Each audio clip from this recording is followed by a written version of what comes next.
فتن الذين من قبلهم فليعلمن الله الذين صدقوا وليعلمن الكاذبين. Sungguh sebelum mereka telah diuji oleh Allah, orang-orang yang mengatakan beriman, sehingga Allah mengetahui siapakah di antara mereka yang benar-benar beriman dan siapakah di antara mereka yang sebenarnya hanya berpura-pura saja beriman. Ya, surah Al-Ankabut ayat 1 dan ayat 2. Surat Al-Ankabut ayat 1 dan ayat 2. Mengaku beriman itu pasti diuji.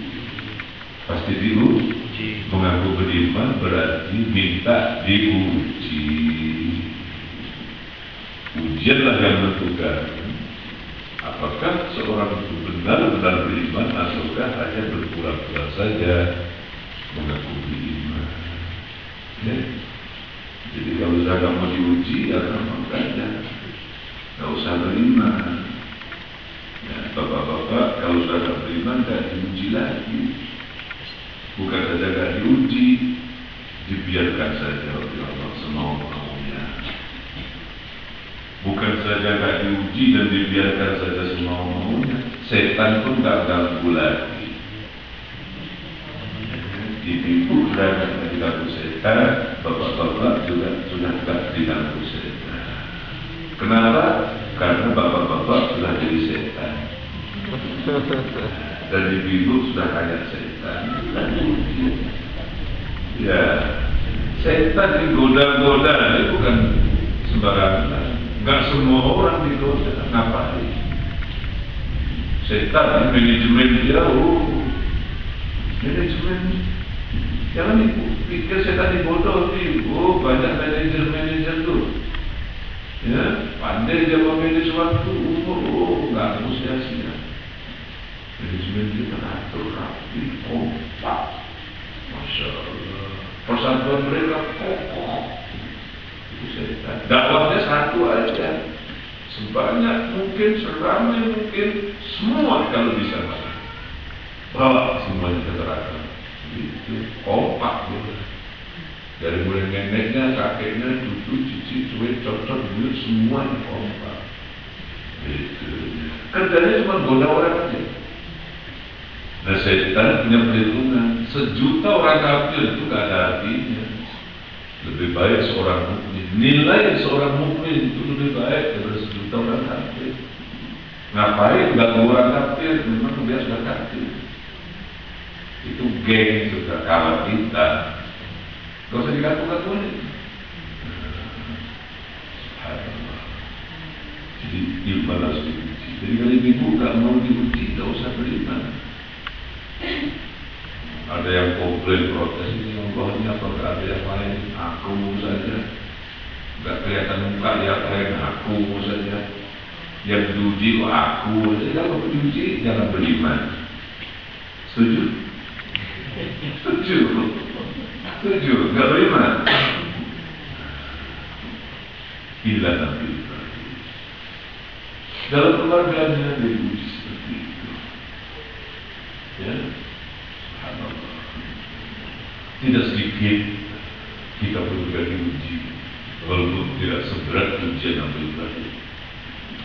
Bahagianya hidup itu bagaimana yang ibu rasakan dan bapak-bapak punya.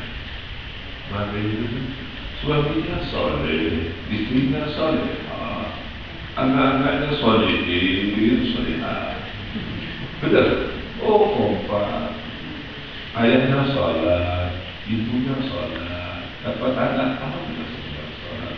Punya menantu sholat, dapat cucu sholat. Ngomong sepatah tuh, didengarnya, diikutinya. Pokoknya kan begitu. Tapi semuanya begitu? Enggak, kenyataannya enggak ya. Yang terjadi apa karena ayahnya sholat, ibunya, iya ibunya sholat, anaknya, itu aja dapat menantu sholat, besarnya, itu besarnya kan begitu aja. Malah tidak jarang terjadi suaminya rajin seorang istrinya penyanyi, istrinya seorang yang tekun beribadah, suaminya penjudi, dan begitu. Ujian itulah ketetapan, dan itulah dia contoh teladan yang baik. Andai kata kita diuji sebagaimana Nabi Ibrahim, teguh dalam iman, walaupun dengan ayat sendiri. Ayat. Kita dihadapkan dari perangai dan perangai. Watak seorang ayah, karakter seorang ayah, kelakuan seorang ayah. Orang yang kayak apa? Kayak azab ini. Kaku. Mentang-mentang orang tua, ayah. Merasa dirinya tua, menganggap dirinya banyak ilmu dan banyak pengalaman, nggak mau tegur, nggak suka mendengar nasihat, apalagi kalau teguran dan nasihat itu datangnya dari anaknya. Waduh, akan ada ini orang tua yang kayak gitu. Kadang-kadang dia macam-macam saja. Ketika misalnya kita rembukan atau musyawarah tentang memutuskan hari pernikahan adiknya misalnya begitu, kita sudah ngaji, sudahlah ya, hari itu sama saja. Oh enggak, pasti hari ini, kalau enggak bukan. Cuma menentukan hari, jadi pun sudah berantem dengan ayah kita itu.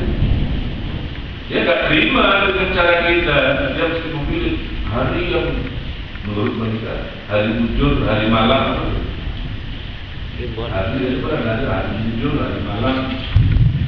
Gak boleh hari ini, gak boleh bulan ini, harus begini. Kita bilang segala itu sunnah, gak usah dibesar-besarkan. Enggak, harus begini, pesta harus begini, acara harus begini. Kadang-kadang itu pun sudah merupakan ganjelan dalam keluarga kita. Dia ayah kita. Belum kalau misalnya diuji betul-betul ayah kita gak sholat, kita mau gak sholat. Ayah kita merokok, kita suruh berhenti merokok. Allah, ayah ya, mau dilawan dia ayah, dan gak boleh lawan ya, gak boleh lawan.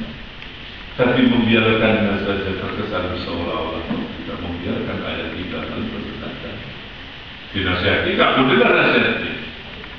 Akan ada ujian seperti itu. Jadi ketika